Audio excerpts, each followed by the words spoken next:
جناب شہباز شریف صاحب چین کے دورے پہ تشریف لے کر جا رہے ہیں۔ وزیر اعظم پاکستان کا چین کا یہ دورہ غیر معمولی اہمیت کا اس حوالے سے حامل ہے کہ حال ہی میں چین کی کمیونسٹ پارٹی کی کانگریس نے ان کے نئے عہدیداروں کا انتخاب کیا ہے اور پریزیڈنٹ شی جن پنگ تیسری دفعہ چین کے صدر اور پارٹی کے جنرل سیکرٹری منتخب ہوئے ہیں۔ ان کے نئے عہدے پر انتخاب کے بعد کسی بھی غیر ملکی سربراہ کی طرف سے یہ پہلا ان کے ساتھ دورہ ہے، ملاقات ہے، جو کہ پاکستان کو چین کی طرف سے اس کے تاریخی، برادرانہ، دوستانہ تعلقات کی وجہ سے اعزاز حاصل ہو رہا ہے۔ اس دورے میں چین پاکستان کے تعلقات کو مزید تیز رفتاری کے ساتھ آگے بڑھانے کے لیے بات چیت کی جائے گی۔ جیسا کہ آپ کو معلوم ہے کہ 27 اکتوبر کو 11ویں سی پیک کی جوائنٹ کوآرڈینیشن کمیٹی JCC کا اجلاس بھی منعقد ہوا، جس میں سی پیک منصوبوں کا جائزہ لیا گیا اور اس کی رفتار کو تیز کرنے کے لیے اور اس کے دائرے کو وسیع کرنے کے لیے دونوں ممالک کی تجاویز پر غور و خوض ہوا اور ان پر حتمی اعلان اور فیصلوں کو انشاءاللہ تعالی کے دورے کے موقع پر وہاں پر جوائنٹ سٹیٹمنٹ کے ذریعے کیا جائے گا۔ پاکستان اور چین نے ہمیشہ ایک دوسرے کا ساتھ دیا ہے اور ہمیں فخر ہے کہ چین نے پاکستان کی ترقی اور پاکستان کے ساتھ سفارتی میدان میں اور ہر شعبے میں ایک آل ویدر پارٹنر، آل ویدر فرینڈشپ کا ثبوت دیا ہے۔ پاکستان اور چین کے تعلقات میں ہمیشہ بہار ہے، اس میں کبھی خزاں نہیں آئی ہے۔ یہ وہ تعلق ہے کہ جو ہمیشہ بھائی چارے اور اعتماد کے اوپر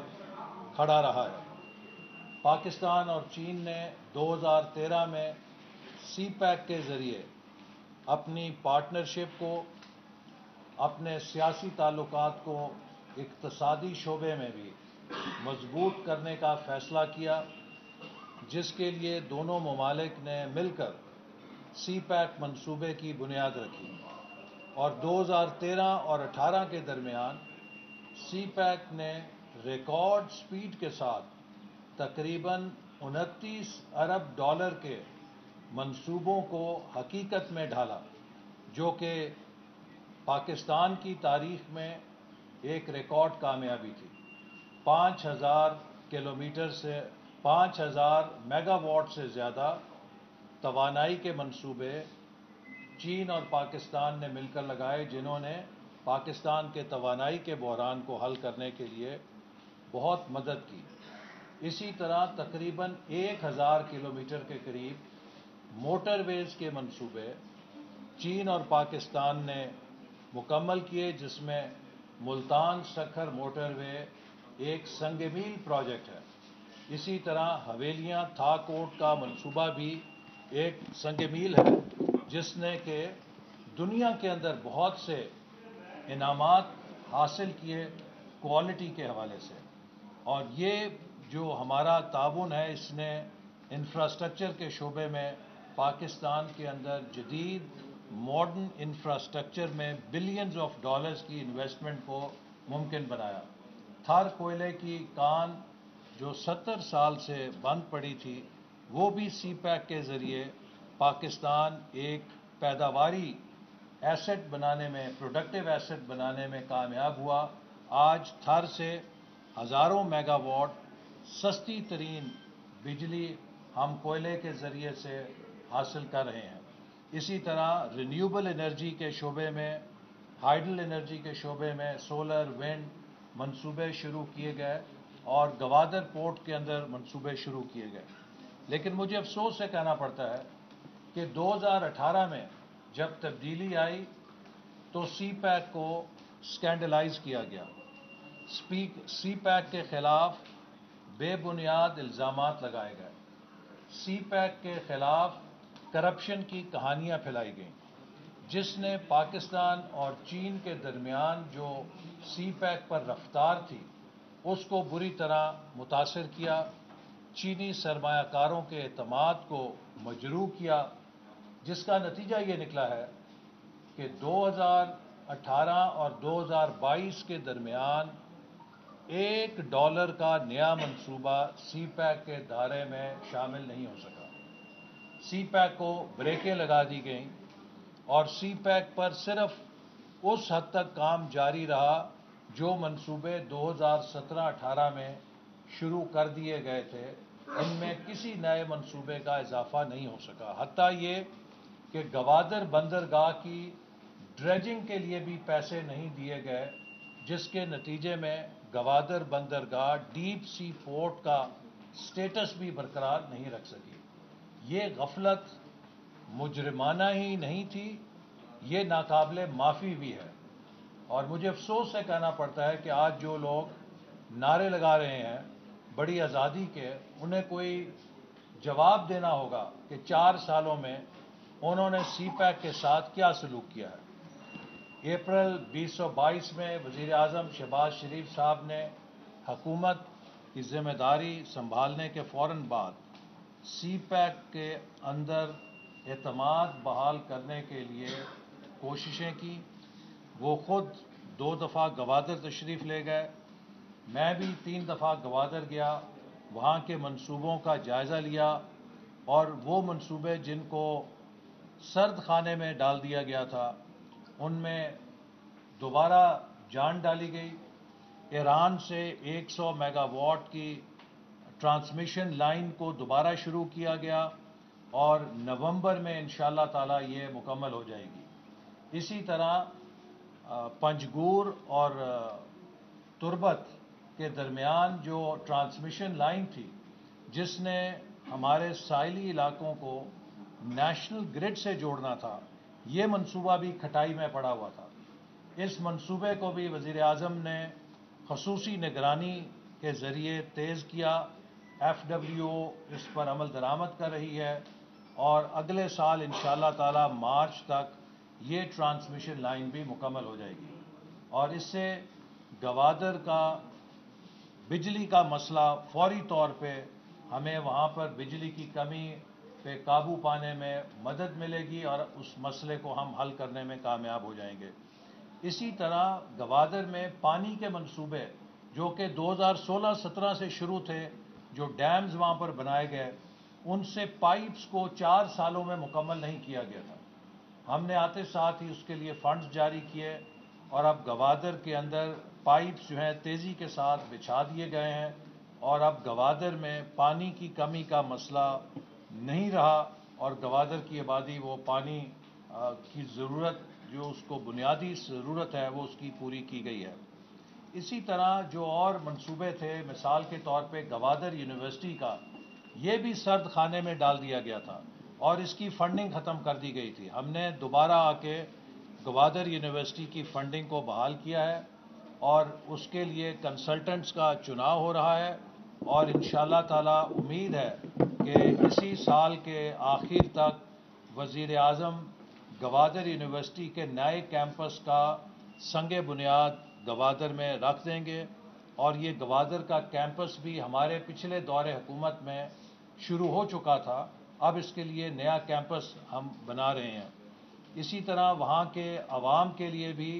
جو ان کی فلاح کے لیے منصوبے ہیں، وزیر اعظم نے وہاں کے فشر مین کے لیے بوٹس کا اعلان کیا ہے، جس کے لیے وزارت جو ہے پورٹس اینڈ شپنگ میری ٹائم افیئرس، یہ اس کے لیے پروکیورمنٹ کر رہی ہے، اور 2000 بوٹس ہیں وہ وہاں کے غریب جو فشر مین ہیں ان کو دی جائیں گی حکومت کی طرف سے. ساتھ ہی ساتھ اس کے اندر جو سی پیک کا اصل ستون تھا وہ انڈسٹریل کوآپریشن تھا. مجھے افسوس سے کہنا پڑتا ہے کہ پچھلے 4 سالوں میں وہ صنعتی زون 9 صنعتی زون جنہیں مکمل کیا جانا چاہیے تھا، ان میں سے 5 کے اوپر تو کام ہی نہیں شروع کیا گیا.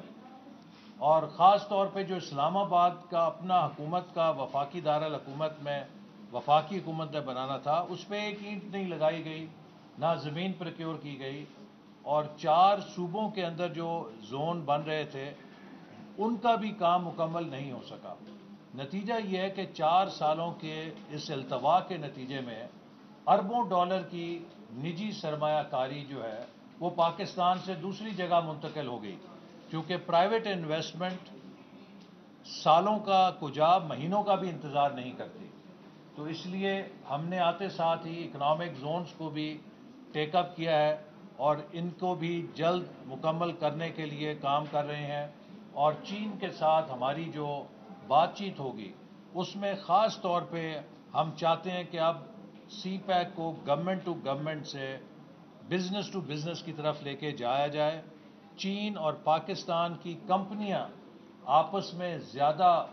تعاون اور کاروبار کے ذریعے دونوں ممالک کی معیشتوں کو ایک دوسرے سے جوڑیں، اور ہماری سب سے بڑی ترجیح یہ ہے کہ ہم پاکستان کے ایکسپورٹ پوٹینشل کو بڑھائیں۔ چین کے پاس بہت کامیاب تجربہ ہے کہ انہوں نے کس طرح اپنی معیشت کو ایک ایکسپورٹنگ اکانومی بنایا ہے۔ ایکسپورٹ لیڈ گروتھ کا سب سے کامیاب تجربہ چین کے پاس ہے۔ ہم کوشش کریں گے اور اس دورے کے اندر بھی چینی قیادت سے مل کر ہم ٹیکنیکل گروپس قائم کر رہے ہیں جو پاکستان کی ایکسپورٹس کو 32 ارب ڈالر سے ابتدا میں 100 ارب ڈالر تک لے جانے کے لیے، اور اس کے بعد مزید اس میں 150 ارب ڈالر 250 ارب ڈالر تک لے جانے کے لیے ہمیں روڈ میپ بنانے میں مدد دے گا،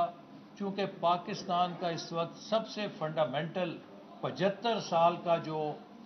ویک لنک ہے، جو سب سے کمزور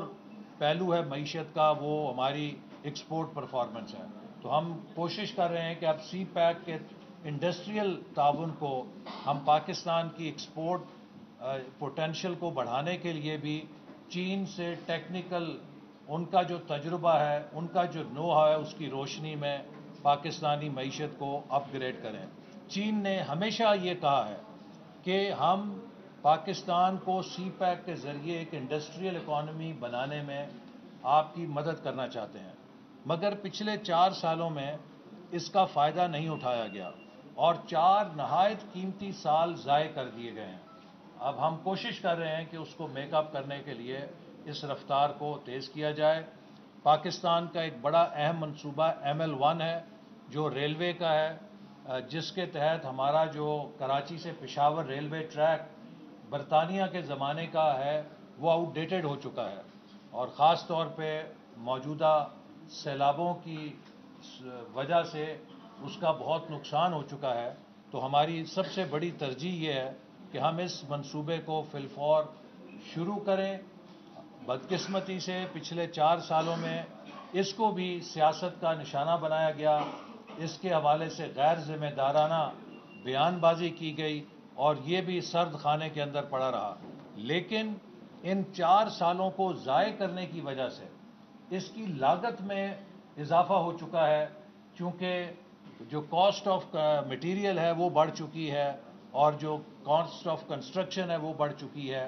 یہ وہ قیمت ہے کہ جو پچھلی حکومت کی نااہلی اور نالائکی کی اب پاکستان کے عوام ادا کریں گے، اور ہر شعبے کے اندر ہم ادا کر رہے ہیں۔ اسی طرح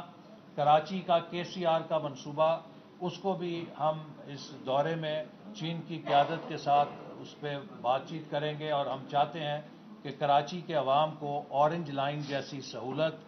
فوری طور پہ حاصل ہو سکے۔ اس کے ساتھ ساتھ ہمارے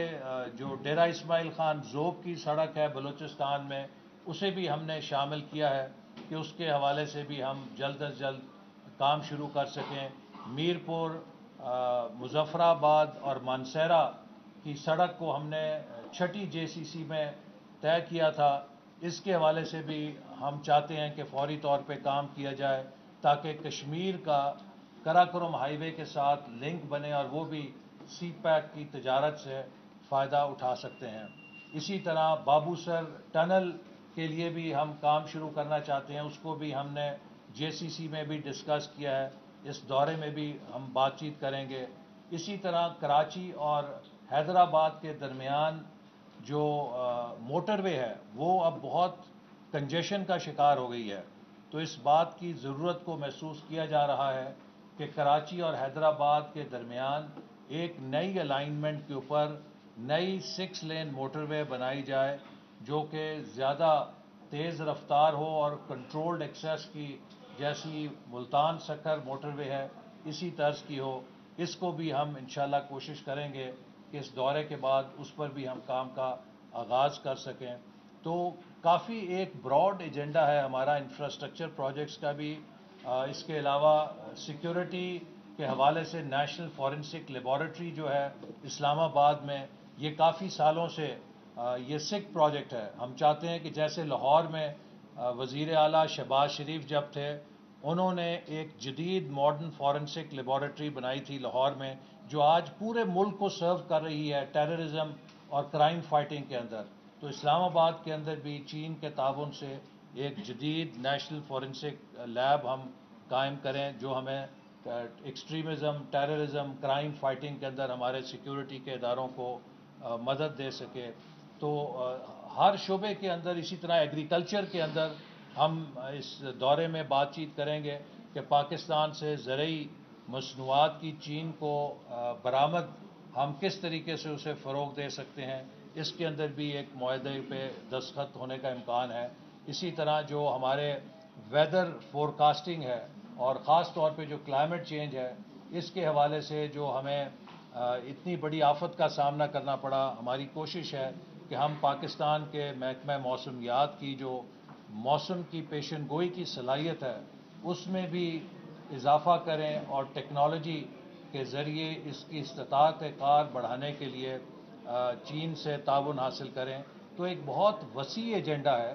جس کے اوپر چین کی قیادت سے اس مختصر دورے میں بات چیت ہوگی. کیونکہ ابھی کووڈ ریسٹرکشنز ہیں، وہاں پر زیادہ ہمیں سہولت یہ ممکن نہیں ہوگی کہ ہم بہت وسیع انگیجمنٹ کر سکیں. ایک ببل کے ذریعے ایک محدود انگیجمنٹ ہوگی، لیکن اس کے اندر جیسے میں نے کہا کہ چین اور پاکستان کے بہت تعلقات کا دائرہ وسیع ہے. ایک براڈ بیسڈ وزیر اعظم کنسلٹیشن کریں گے اور یہ ایک بہت اہم دورہ ہے اور یہ ان کوششوں کا حصہ ہے جو وزیر اعظم پاکستان کو دوبارہ بین الاقوامی سٹیج کے اوپر کنیکٹ کرنے کے لیے کر رہے ہیں. پاکستان کو تنہا کر دیا گیا تھا.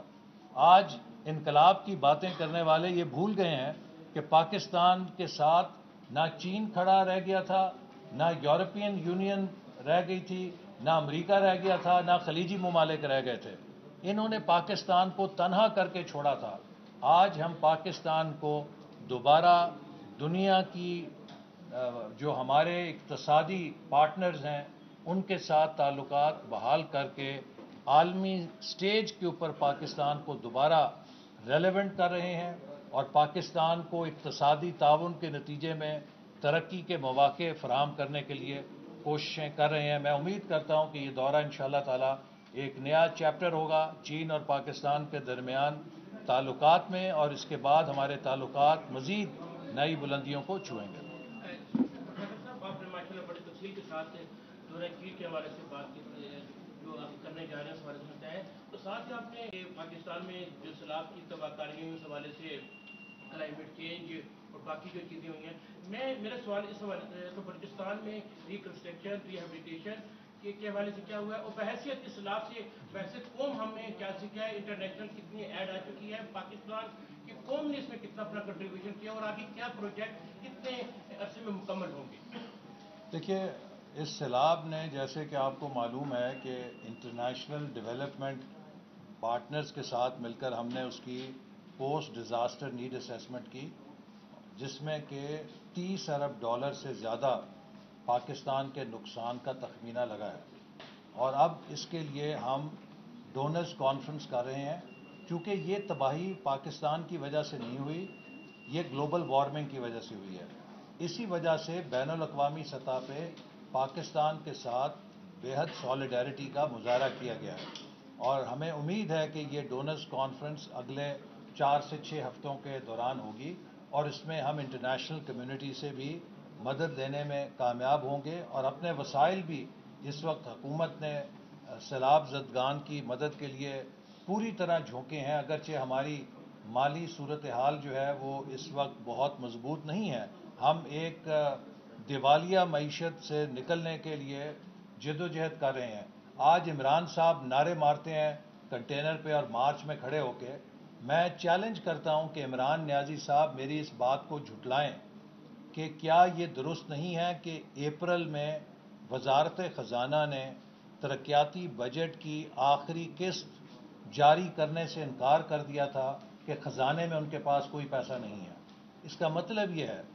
کہ وہ پاکستان کو دیوالیہ اپریل 2022 میں کر چکے تھے۔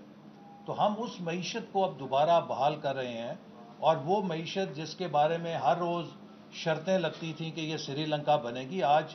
کوئی یہ شرط نہیں لگا رہا۔ اتنا بڑا حادثہ بھی ہم نے برداشت کیا ہے، $30 ارب کا جھٹکا بھی برداشت کیا ہے، لیکن آج کوئی یہ نہیں کہہ رہا کہ پاکستان دیوالیہ ہو جائے گا۔ ہم نے الحمدللہ مشکل فیصلے کیے ہیں، سخت فیصلے کیے ہیں، لیکن پاکستان کو بچا لیا ہے۔ اور باقی جو بین الاقوامی اداروں کی مدد کی حتمی شکل جو ہے وہ اس ڈونر کانفرنس کے سامنے آئے گی ہمیں، لیکن اس سے پہلے جو ریلیف اینڈ ریسکیو ہے، اس کے لیے آپ کو پتہ ہے کہ پہلے $160 ملین کی UN نے فلیش اپیل کی تھی، اب اسے انہوں نے بڑھا کے $816 ملین کر دیا ہے۔ اس میں بھی مختلف ممالک حصہ لے رہے ہیں، اور ہم نے ابھی world bank, Asian development bank سے اور ایشین انفراسٹرکچر ڈیولپمنٹ بینک سے بھی بہت آسان قسطوں کے اوپر سیلاب کی بحالی کے لیے تقریباً $5 ارب کی فائنینسنگ موبلائز کی ہے، کہ جس سے سندھ کے اندر بھی وہاں پہ حکومت ریکنسٹرکشن ریہیبلیٹیشن کرے گی۔ بلوچستان کی حکومت نے وہ قرضہ نہیں لیا، لیکن ان کے لیے $400 ملین کا قرضہ وفاقی حکومت لے کر بلوچستان کے اندر وہاں کی تعمیر نو کے لیے فنڈز فراہم کرے گی۔ اور ہم نے فیصلہ اس لیے کیا ہے چونکہ بلوچستان کی حکومت کے مالی وسائل کم ہیں، تو اگر وہ ورلڈ بینک سے پیسہ نہیں لے سکتے تو ان کے لیے وفاقی حکومت $400 ملین کا لون لے رہی ہے، جو خالصتاً بلوچستان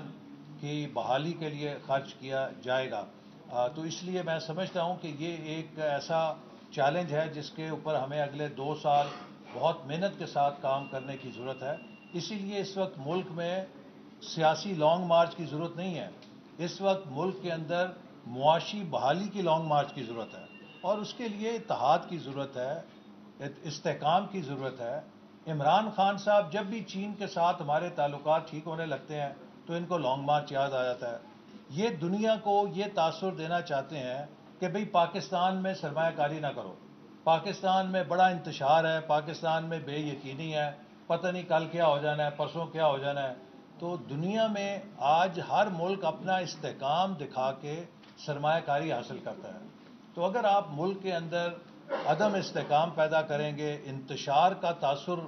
دنیا کو پیدا کر کے دکھائیں گے، تو آپ ملک کے ساتھ دوستی نہیں کر رہے، دشمنی کر رہے ہیں۔ تو میں سمجھتا ہوں کہ ہمیں ان چہروں کو پہچاننا چاہیے کہ جو آج پاکستان جب دنیا کی توجہ کا مرکز بن رہا ہے، پھر دنیا کو بھگانا چاہتے ہیں اپنی منفی سیاست کے ذریعے،